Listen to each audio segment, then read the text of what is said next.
SRF Audio.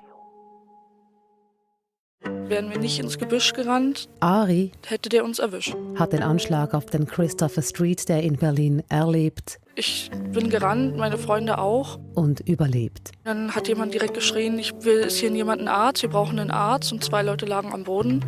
Wir dachten, die sind tot. Das alles hat sie dem deutschen Sender RBB24 erzählt. Dieser Anschlag am Samstag in Berlin löst große Trauer aus und wirft viele Fragen auf. Vor allem die nach dem Warum. Warum konnte es so weit kommen? Schließlich hatte die Polizei den mutmaßlichen Täter als Gefährder eingestuft und hatte ihn auf dem Radar. Wer gilt denn überhaupt als Gefährder? Und was bringt so eine Einschätzung? Das wollen wir wissen heute bei News Plus. Ich bin Rina Telli. Salut zusammen.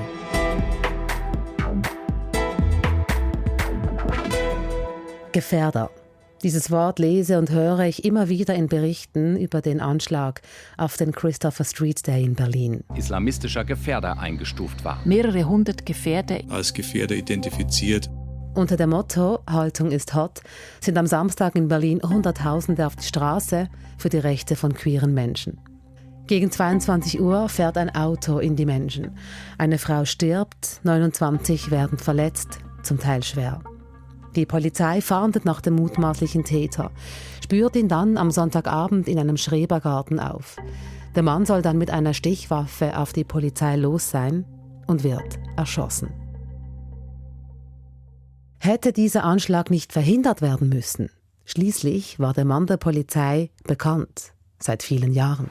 Wir haben es hier mit einem mutmaßlichen Täter zu tun, der in der Vergangenheit auffällig war durch ein hohes Maß an Straftaten, durch eine Radikalisierung, durch eine Zugehörigkeit zur islamistischen Szene. Das hat der deutsche Innenminister Alexander Dobrindt vor den Medien erklärt. Die Vielzahl der Straftaten, die Radikalisierung, die hat auch in der Vergangenheit zu einer Verurteilung geführt. Der mutmaßliche Täter war als sogenannter Gefährder bekannt. Davon gibt es in Deutschland 575, Stand April 2026. Was sind das für Leute? Wie gefährlich sind sie? Und was bringt diese Einstufung überhaupt, wenn solche Anschläge gar nicht verhindert werden können? Mit diesen Fragen im Kopf habe ich Guido Steinberg angerufen von der Stiftung Wissenschaft und Politik in Berlin. Steinberg ist ein Islam- und Terrorismusexperte und er begegnet Gefährdern im Gericht, wenn er als unabhängiger Experte im Einsatz ist. Welchen Leuten begegnen Sie da? Also wen sehen Sie, wenn wir von Gefährdern sprechen? Nun, vor allem treffe ich da auf Dschihadisten. Ich befasse mich also ausschließlich mit islamistischem Terrorismus und nicht mit rechten oder linken Terroristen, kenne also diese Gefährder nicht. Das ist ein wichtiger Punkt, den Steinberg hier anspricht. In Deutschland gibt es eben 575 Gefährder. Darunter sind Rechtsextreme, Linksextreme und vor allem Islamisten, zeigt die Statistik des deutschen Bundeskriminalamts. Steinberg befasst sich mit den Islamisten. Die machen den größten Teil aus. Es sind etwa 450. Und bei denen, die es dann bis in deutsche Gerichte schaffen, handelt es sich typischerweise um Rückkehrer und Rückkehrerinnen aus Syrien oder dem Irak, aber auch in den letzten Jahren um die sogenannten Einzeltäter, also um Menschen, die in der Regel im Auftrag des IS oder zumindest aus Sympathie für den IS Anschläge verüben oder solche Anschläge verüben wollen. Oder auch versuchen, zum IS beispielsweise nach Somalia oder nach Afghanistan oder nach Mali auszureisen. Wie wirken diese Leute auf Sie? Das ist ganz, ganz unterschiedlich. Da sind in den letzten Jahren vor allem sehr, sehr junge Männer dabei, teilweise erst 15 oder 16, für die natürlich Jugendstrafrecht angewendet wird.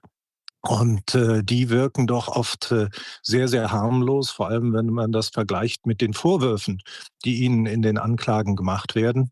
Es gibt da allerdings auch hoch ideologisierte, meist schon ein bisschen ältere Dschihadisten, bei denen zumindest meiner Ansicht nach nicht mehr so allzu viel zu gewinnen ist. Je tiefer die Ideologie drin ist, desto weniger kriegt man die Leute davon los, sagt der Terrorismusexperte. Es ist immer die Rede von Gefährder, Einzahl, männlich. Es ist tatsächlich ein männlicher Begriff und ich bin mir im Moment auch gar nicht sicher, ob sich hier in Deutschland in der islamistischen Szene Frauen auf dieser Liste befinden.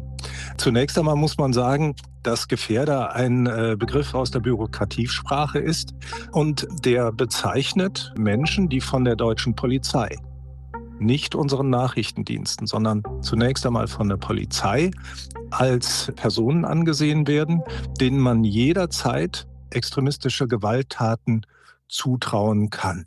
Auch hier betont Steinberg einen wichtigen Punkt. Es ist ein polizeilicher Begriff und die Polizei kommt auf diese Einschätzung, weil sie ganz klare Hinweise habe, dass diese Leute eine schwere Straftat im Sinn haben. Aufgrund dieser Einschätzung der Polizei, die auf ganz, ganz unterschiedlichen Informationen beruht, wird ein solcher Mensch auf eine Liste aufgenommen und dann auf eine mehr oder weniger schematische Art und Weise behandelt. Es gibt dann beispielsweise sogenannte Gefährderansprachen, in denen Polizisten das Gespräch mit dem Gefährder suchen und ihn darauf hinweisen, dass er unter Beobachtung steht, dass er mit Konsequenzen zu rechnen hat, wenn er sein bisheriges Treiben fortsetzt. Wie begründen die Behörden eine solche Einstufung als Gefährder? Ja, in der Regel ist eine solche Begründung natürlich nicht öffentlich. Wir wissen auch nicht so ganz genau, wer auf dieser Liste steht. Allerdings gibt es da einige Anhaltspunkte.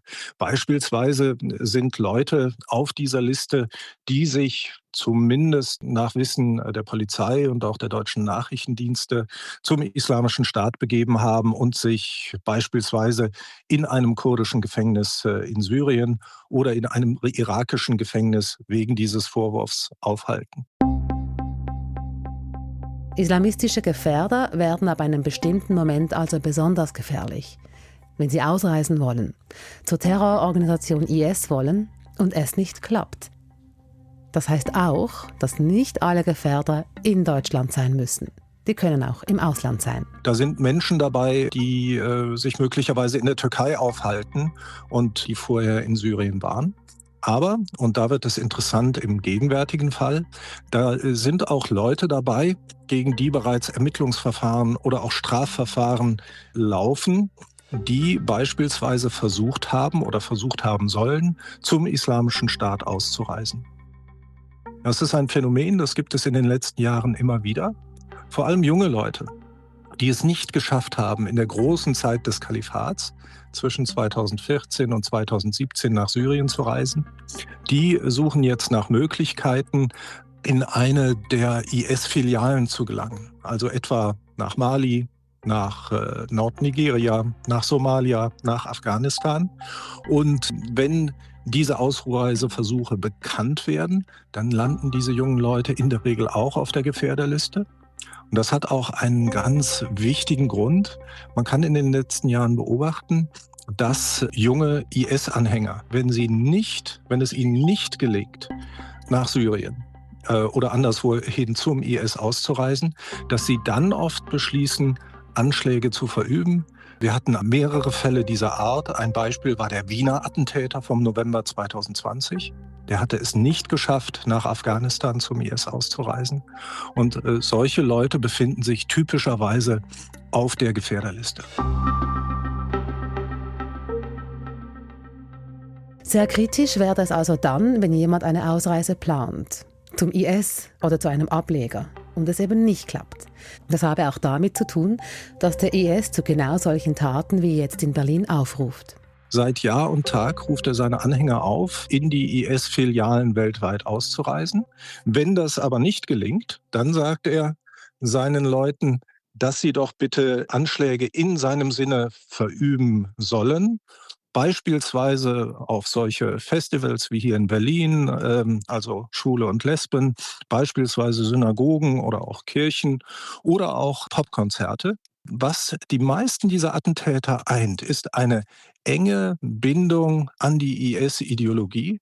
Sie folgen ganz schlicht den Vorgaben, die ihnen von der IS-Führung in der IS-Propaganda gemacht werden. Ja, und was heißt das jetzt alles? Was bringt eine Einstufung als Gefährder? Das fragen sich jetzt gerade einige nach dem Anschlag auf den Christopher Street Day in Berlin. Ein großer Teil der Lösung sei, dass Personen überhaupt als Gefährder identifiziert werden. Ja, aus meiner Sicht ist der wichtigste, der schwierigste Schritt mit einer Einstufung als Gefährder bereits getan. Es ist ja die Königsdisziplin der Sicherheitsbehörden, herauszufinden, welche Person denn überhaupt gefährlich sein könnte. Und in der Regel schaffen das deutsche, aber auch österreichische und ich nehme an auch schweizerische Sicherheitsbehörden nicht, in vielen Fällen genau das herauszufinden. Es sind vor allem amerikanische Nachrichtendienste, die entsprechende Informationen geben zu Anschlagsplanungen. Und in den letzten Jahren wurden sehr viele Anschläge in Europa nur deshalb verhindert, weil diese erste Information von einem besser aufgestellten Partner kam. Da liegt auch die große Schwäche vieler europäischer Nachrichtendienste und auch Polizeibehörden, das können sie nicht. Wenn also jemand schon als Gefährder bekannt ist, dann ist dieser Schritt bereits getan und da müssten eigentlich unsere Behörden funktionieren. Sie funktionieren dann auch in der Regel, aber mit einigen wichtigen Ausnahmen und diese Ausnahmen wiederholen sich. Aus meiner Sicht ist es nicht zu entschuldigen, dass jemand, der bereits auf der Reise zum IS war, dass der nicht schärfer überwacht wurde. Ganz einfach, weil wir wissen, dass die Leute, wenn sie nicht ausreisen können, wenn sie es nicht zum IS schaffen, dann in ganz vielen Fällen beginnen, Anschläge hier in Deutschland zu planen. Man hätte gerade in seinem Fall mit einer solchen Entwicklung rechnen müssen und hätte Maßnahmen treffen müssen, dass ein solcher Mensch frei hier in der Stadt herumläuft, ist kaum zu akzeptieren. Was in Berlin passiert ist, das hätte nicht geschehen dürfen, sagt der Terrorismusexperte. Alle Gefährder ständig überwachen, das sei aber auch nicht realistisch, schon allein wegen des Personals, sagt Steinberg. Aber es gäbe auch andere Maßnahmen. Man muss da mit einem Maßnahmenkatalog arbeiten. Gefährderansprachen, Fußfesseln, Meldeauflagen sind auch ganz, ganz wichtig. Einmal am Tag, zweimal am Tag, dreimal am Tag. Und es ist natürlich wichtig, dass bei jeder Straftat, die diese Menschen verüben, sie dann auch im Gefängnis landen und dann zumindest für eine Weile unschädlich gemacht werden. Und das ist aus meiner Sicht auch ein Problem in dem gegenwärtigen Fall. Da hat jemand versucht, zum IS auszureisen und hat eine Bewährungsstrafe bekommen. Der mutmaßliche Täter von Berlin war ein Gefährder, den Behörden bekannt. Er soll sogar Vorgespräche bei einem Deradikalisierungsprogramm gehabt haben. Und trotzdem ist das passiert, was alle verhindern wollten. Wenn wir jetzt nochmal zurückkehren zu den Gerichtsverfahren, bei denen Sie dabei sind, was ist Ihr Eindruck? Also welche Gefährder schaffen den Weg zurück in die Gesellschaft? Ja, aus meiner Sicht schaffen es diejenigen nicht, die schon hoch ideologisiert sind. Es gibt da vor allem junge Männer, die sehr, sehr tief in dieser Ideologie stecken, schon in jungen Jahren und bei denen sich schon während des Verfahrens und oft auch aufgrund der Papierform schon klar absehen lässt, der ist für diese Gesellschaft nicht mehr zu gewinnen. Es gibt allerdings auch junge Leute, die teils schon schwere Verbrechen begangen haben, bei denen aber doch klar ist, dass vielleicht nicht so sehr die islamistische Ideologie, sondern andere Motive eine Rolle gespielt haben.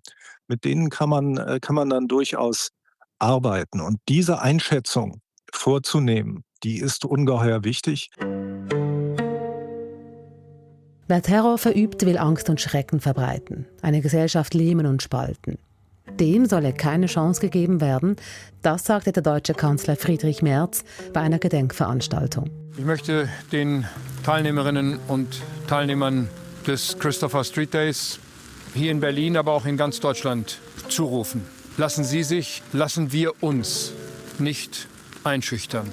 Diese Taten haben nur einen Zweck. Sie wollen uns das Wichtigste nehmen, was wir haben, nämlich unsere Offenheit und unsere Freiheit. Sehr eindrücklich finde ich auch die Worte von Ari, der Frau, die wir am Anfang gehört haben, die den Anschlag in Berlin überlebt hat. Ich wünsche mir, die Leute denken nach und ich wünsche mir, die Leute fassen sich ans Herz und lassen diesen Hass nicht regieren, weil das tötet uns. Das war's für heute mit News Plus. Uns gibt's auch morgen wieder. Wenn euch etwas beschäftigt, das ihr newsmäßig gelesen oder gehört habt, eine Frage dazu habt, dann meldet euch. Schreibt eine Mail an newsplus@srf.ch oder macht uns eine Sprachnachricht. Die Nummer gibt's im Beschrieb zu dieser Folge. Heute waren Sophia Fessler, Julius Schmid, Peter Hanselmann und Rina Telli am Start. Salut zusammen und bis dann.